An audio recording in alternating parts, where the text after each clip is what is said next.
ప్రభుత్వం కూడా నిన్న వరద బాధితులకి నష్టపరిహారం కింద 25,000 రూపాయలు సాయం అందించడం జరిగింది. దీనిపైన మీ అభిప్రాయం అంటే మీరేం చెప్తారు?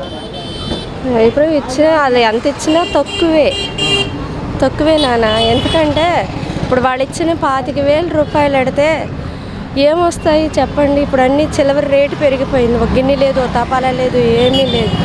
ఒక చీర కనుక్కుంటే మినిమం 500 రూపాయలు లేదు. పిల్లలు స్కూల్ బట్టలే వస్తాయా? ఇంట్లో సామానాలే కొనుక్కొని వంట చేసుకుంటామా? పొయ్యిలు బాగు చేస్తామని ఇచ్చారు. ఆ పొయ్యిలు ఏంటంటే వాళ్ళ కంపెనీకి సంబంధించి అయితేనే బాగు చేస్తున్నారు, లేకపోతే బాగు చెయ్యట్లే. ఇంకో చోట పట్టుకెళ్ళిపోండి అంటున్నారు. మరి ఎక్కడ పట్టుకెళ్ళిపోతాము?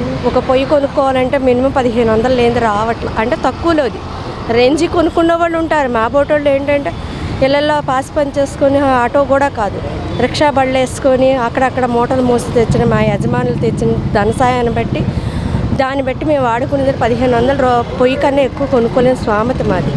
ఆ పొయ్యి కొనుక్కొని మేము ఈ సామానాలకే రావు. వరద బాధలు ఇచ్చారు, బియ్యాలు ఇవ్వలేదు అంట్లా, కానీ లేనోళ్ళకి ఎక్కువ వెళ్ళిపోయి వచ్చేవాళ్ళకి అక్కడ ఇచ్చేది లేదు. ఏదో అలా 25 కేజీలు బియ్యమును అవి కొద్దిగా ఇచ్చారు. ఇవ్వలేదు అనుకుంటే ఇంటింటికి అందజేశారు. కానీ మరి నష్టపోయిన దానికి ప్రభుత్వం ఏదో జాలి తెలిసి మరి పై ఉన్న అధికారులు అందరూ కుటుంబాన్ని మొత్తం కాకపోయినా కొద్దిగా ఈఎంఐలు కట్టుకోలేకపోయిన స్థితిలో ఉన్నాం. చిన్న ఒక ఫ్యాన్ తీసుకున్నామంటే ఆ ఫ్యాన్ కూడా అలాగే అయిపోయి, కూలర్ అలాగే అయిపోయి. అందరికీ అంతే, ఇంకొక కుటుంబం అని కాదు, కానీ ఇలాంటిది ఎవ్వరికీ రాకూడదు. ఇలాంటి పరిస్థితి వచ్చిన ప్రతి ఒక్క కుటుంబానికి కూడా ప్రభుత్వమే కానీ పెద్దలే కానీ అధికారులు ఎంత ఇచ్చినా తీర్చలేరు వాళ్ళు. ఎందుకంటే కష్టపడి కూలి చేసుకొని రూపాయి కూడగొట్టి కుటుంబాన్ని పోషించుకుంటూ సంపాదించుకునే సంసారం అది ఈరోజు నేలపాలైపోయింది. ఉన్నవాళ్ళకి ఏముందిలేండి, వాళ్ళకి ఏంటంటే ఈఎంఐలు ఏవో ఉంటాయంట, వాళ్ళ ద్వారా కష్టపడతాం. అలాంటి కష్టపడలేము. ఈరోజు అగొండి తపాలాలు కొనడానికి వెళ్తే కనీసం 7,000 రూపాయలకి 2 తపాలాలు అన్నం ఉంచుకున్నవి అవే వచ్చాయి. కేజీ 600 రూపాయలు అంట సిల్వర్.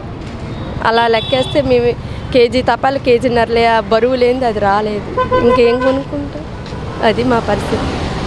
ఎవరికి చెప్పినా ఏడ్చి వాళ్ళ దగ్గర సులభంగా ఉండడం తప్ప ప్రజలు అంటే వాళ్ళు ఇలాంటి వాళ్ళు అనిపించుకుంటున్నారు తప్ప, కానీ పేదోళ్ళకి చెయ్యోతనిచ్చి వీళ్ళు ఈ స్థితిలో ఉన్నారు, ఇంటికి వెళ్ళండి చూడండి, ఈ స్థితిలో ఉన్నోళ్ళకి ఏం చేస్తే బాగుంటుంది, వీళ్ళకి ఎంతవరకు ఇస్తే బాగుంటుంది అని ఇవ్వండి. అది పెద్దలకే కానీ అధికారులకే కానీ ప్రభుత్వానికి కానీ ప్రతిరెత్తి దండం పెడుతున్నారు. కాదమ్మా, కొంతమంది కూడా చెప్తున్నారు, కొంతమందికి పేర్లు ఇచ్చినా కానీ కొంతమందికి అమౌంట్ పడలేదని చెప్తున్నారు. నిజమేనంటారు? వెనక చేసి వస్తుంది అంటున్నారు. మరి అంత నిజమనేది భగవంతుడికే తెలియాలి కదా నాన్న. ఇప్పుడు వరదల్లోనూ చాలా పొరపాటు పనిచేస్తారు. నీటిలోకి వచ్చి పంచి పెట్టారే, అది ఎంతవరకు న్యాయం? ఫుడ్ వరకు అందించండి. ఆ బియ్యాలు ఉప్పులు ఇచ్చారు, వరద బాధితులు వచ్చి తీసుకున్నారా?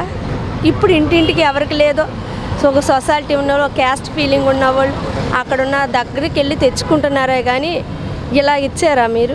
ఏదో ఒడ్డున ఉన్నవాళ్ళే వెళ్ళి తెచ్చుకున్నారు, నీటిలో ఉన్నవాళ్ళు ఎలా తెచ్చుకున్నారమ్మా? వెళ్ళాయా లోన్కి ఎవరైనా? ఒక ట్రాక్టర్ వెళ్ళిందా, ఒక కారు వెళ్ళిందా, ఒక బైక్ వెళ్ళిందా? ఎందుకు చేశారు శ్రమ? కొన్ని వేల మంది వచ్చి సహకారం చేశారు, కాదని అంటలా, కానీ అది ఉత్తు వృధాగా వెళ్ళిన వాళ్ళకి వెళ్ళింది, ఈ నష్టపోయే వాళ్ళకి వెళ్ళలేదుగా. అది వస్తుంది అంటున్నారు. దేవుడు అనుగ్రహిస్తే అందరికీ వస్తుంది, లేకపోతే అక్కడితో ఆగిపోవచ్చు. వచ్చాయమ్మా అమౌంట్? ఇంకా రాలేదు, వస్తుందని అన్నారు అంతే. అన్నీ పోయాయి, కట్టుకున్న బట్టలు కూడా లేవు, అదంతా బాడంతా కడుక్కున్నాము. ఇంకా భగవంతుడు ఇస్తే తీసుకుంటాం, లేకపోతే అప్పు చేస్తే ఇచ్చాము. 110 రూపాయలండి వడ్డీలు. ఎక్కడ చూడండి 5 రూపాయలు 10 రూపాయలు లేనిది ఎక్కడ మాకు ఈ సిటీలో వడ్డీ రావట్లేదు. 10,000 తీసుకొస్తే 5,000 ఎట్టి సామానాలు కొని తెచ్చుకున్నాం. పొయ్యిల కాడికి వెళ్తే ఆ పొయ్యిల కాడి జనాలు ఉన్నారు, కానీ అది చేసేవాళ్ళు ఎవరు చేస్తున్నారు? అదేదో కంపెనీ వాళ్ళు ఇచ్చిన పొయ్యిలు అయితేనే బాగు చేస్తారట. ఇది మా కంపెనీ కాదు, ఇక్కడ కాదు, మరొకసారి ఎవరైనా వస్తారు, అప్పుడు దాకా వెయిట్ చేయండి అంటారు. ఇంకెన్నాళ్ళు వెయిట్ చేసుకుని కూర్చుంటాం?